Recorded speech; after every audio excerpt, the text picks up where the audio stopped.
Consumer awakening mission में आपका स्वागत है। आज हम आए हैं अपना एक एक्सपीरियंस लेकर, जिसमें एक व्यूअर से हमारी चर्चा हुई।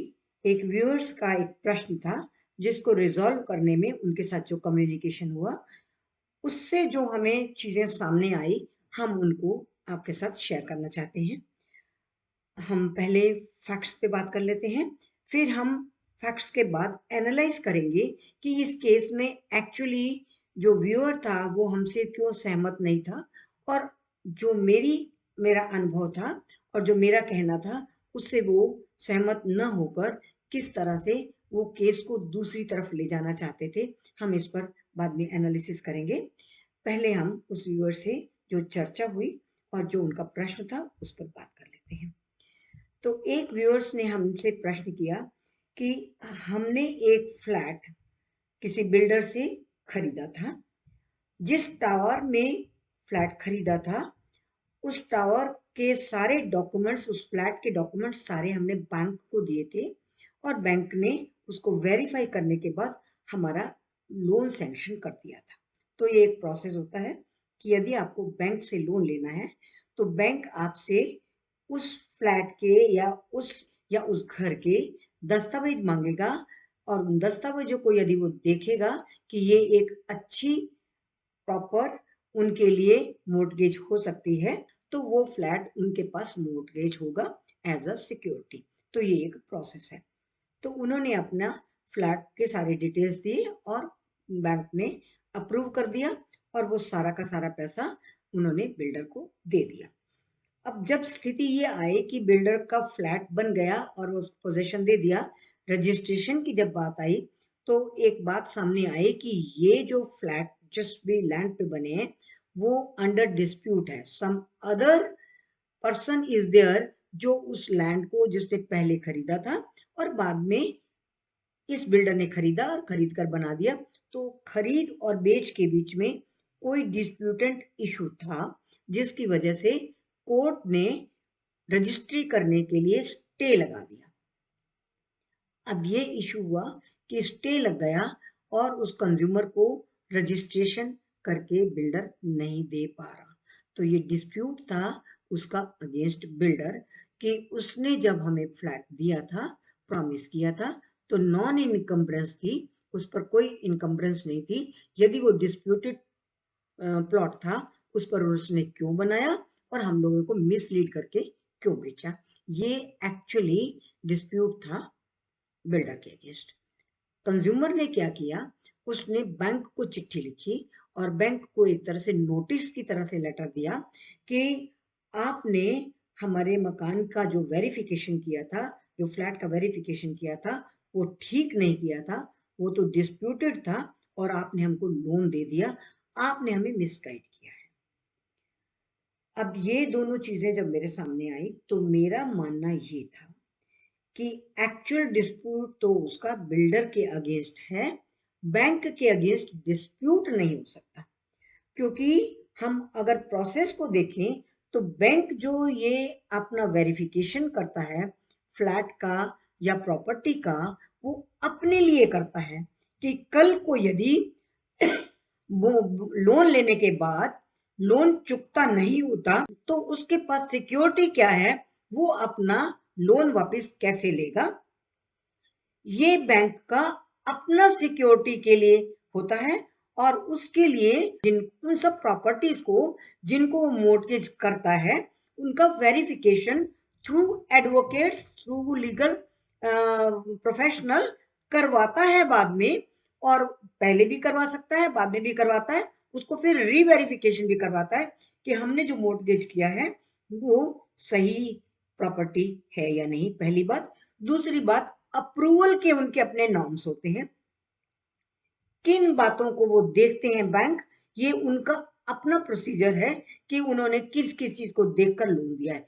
लोन न दे यदि प्रॉपर्टी आपकी ठीक थी, फिर आपका क्वेश्चन हो सकता है, हालांकि वो भी डिस्प्यूटेड क्वेश्चन है, क्योंकि वो डिबेटेबल क्वेश्चन है, क्योंकि it is the discretion of the bank and their own system and own rules and regulations कि किस आधार पर वो किसी को लोन देते हैं और किस आधार पर लोन रिफ्यूज करते हैं।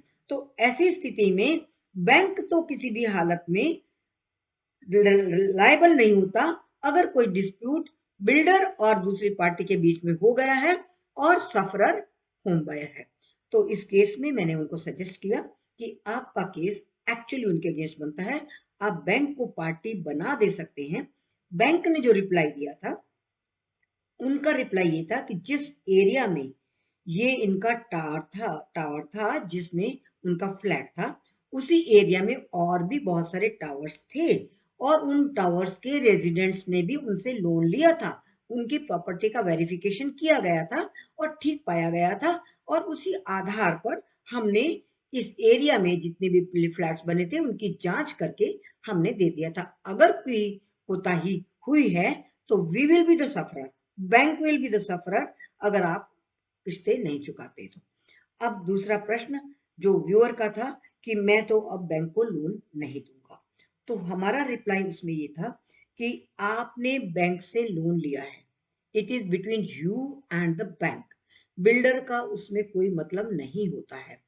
आपने लोन लिया है, आपने अपना एक सिक्योरिटी दी है और सिक्योरिटी अगर ठीक नहीं निकलती तो बैंक आपसे लोन तो रिकवर करने का हकदार बन जाता है। आपकी सिक्योरिटी ठीक नहीं है तो देयर आर अदर मीन्स जिससे बैंक आपसे रिकवर करेगा, और अगर आप डिफॉल्ट करते हैं, डिफॉल्टर की लिस्ट में आप आ जाएंगे तो फ्यूचर में आपको किसी भी बैंक के साथ ट्रांजैक्शन करने में दिक्कत होगी। ये लोन तो आपको देना ही है, ये आपने लिया है।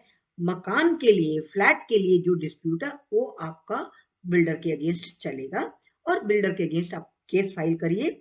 जो भी कोर्ट का आउटकम होगा, आपने पैसा दे दिया है, अगर बिल्डर हार जाता है तो आपका पैसा विद इंटरेस्ट कोर्ट आपको दिलवाएगा, और अगर बिल्डर जीत जाता है तो आपका फ्लैट आपको टुडे और टुमारो किसी दिन उसकी रजिस्ट्री हो जाएगी।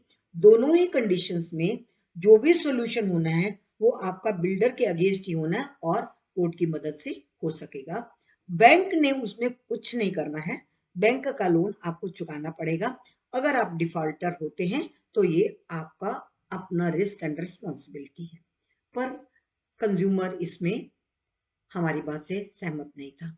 तो फ्रेंड्स, हम आपको एक बात स्पष्ट कर दें कि आप जब निर्भर करते हैं, हाँ बहुत सारे कंज्यूमर्स को हमने सुना है ये कहते हुए कि अगर हम बैंक से लोन ले लेते हैं तो हम एटलीस्ट इस बात के लिए तो आश्वस्त हो जाते हैं कि हमारी जो प्रॉपर्टी वो ठीक ठाक है। It is right, very right. ये एक सेकंड चेक जरूर हो सकता है, काउंटर चेक जरूर हो सकता है, पर इसके लिए आप अगर बैंक की कोई कोताही होती तो उसको रिस्पॉन्सिबल नहीं बना सकते। क्योंकि जब कभी आप बिल्डर के साथ कोई कॉन्ट्रैक्ट करते हैं कोई फ्लैट लेने का और आप कहते हैं कि हम लोन लेके देते हैं और बैंक आपका अप्रूवल नहीं देता है, लोन नहीं देता है, तो आपको ये पता चल जाता है कि इस प्रॉपर्टी में कोई लैकुना है जो बैंक हमको नहीं दे रहा, तो आप वो अपना जो प्रपोजल है, अपना रजिस्ट्रेशन उसी टाइम कैंसिल करवा सकते हैं कि हमें तो बैंक लोन नहीं दे रहा।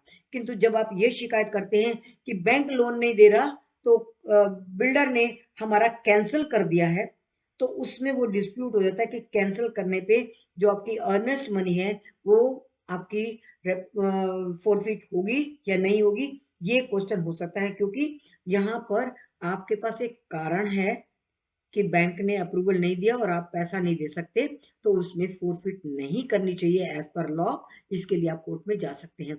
तो वहां पे भी आप बैंक को रिस्पॉन्सिबल नहीं बना सकते कि आप हमें अप्रूवल क्यों नहीं दे रहे, हमने तो अप्लाई कर रखा है, हमारा रजिस्ट्रेशन हो रखा है। बैंक वहां पर भी लायबल नहीं होगा। तो ये कुछ चीजें हैं जांचने की। आपकी प्रॉपर्टी जो आप खरीद रहे हैं उसको पूरी तरह से जांचने की रिस्पॉन्सिबिलिटी अपनी है।